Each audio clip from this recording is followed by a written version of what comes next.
د افغانستان د اسلامي امارت امنیتي ځواکونو د ډاډمن امنیت په خاطر د کابل په شمول په ځینو ولایتونو کې د کورونو پلټنه پیل کړې ده.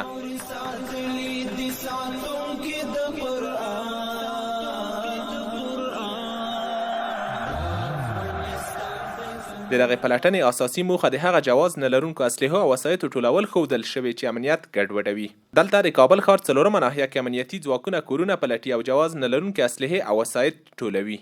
زموږ تصفیې عملیات خاص بس د دې لپاره دي مثال چې زموږ ولس زموږ مسلمانان په ارامه زندګي وکړي او بې قانونه اسلحې ورک سي، اختطاف ورک سي، غلا ورک سي او دغه مثال غیر مسؤل وسلوال چې د مثال دا ورک سي او زموږ ولس زموږ مسلمانان په ارامه باندې خپله زندګي وکړي. پرون ورځ زموږ په عملیات کې مثال راکټان ګیر کړي دي، مثال M16 توپکان مو ګیر کړي دي، امپورونه مو ګیر کړي دي، کلوکوپونه مو ګیر کړي دي، توپنچې مو ګیر کړي دي. نو هغه د شان موږ ګیر کړي دي مثال چې باروت منفجره مواد مو ګیر کړي دي.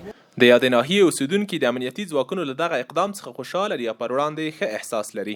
از طرف امارات اسلامی امروز یک تلاشی صورت گرفت که خانه به خانه اما اسلحه غیر قانونی کسایی که داشتن از پیششان گرفتن که یک اسلحه پشمان بود که ما پارچه‌اش داریم چون ما شرکت هستیم، ولی متاسفانه پشمان نبود. پارچه را دادن و گفتن که پارچه را هر وقتی که شما به حوزه آوردین سلاحتان با این نمبر دوباره تسلیم شوید. و با یک رویه خوش و رویه خوب برخورد خوب خانه تلاشی شد و چیز غیر قانونی سلاح غیر قانونی که بود جمع آوری شد. د څلورمې حوزې امیر چې د یاده ناحیه کې د امنیتي ځواکونو مشري کوي له خلکو څخه غواړي چې د مجرمینو په اړه اطلاع ورکړي او د پلټنې په دغه پروسه کې مرسته ورسره وکړي. د اوله څخه تر اوسه پورې د ولس په همکاري موږ دا کار روان کړی دی، جهاد مو روان کړی و.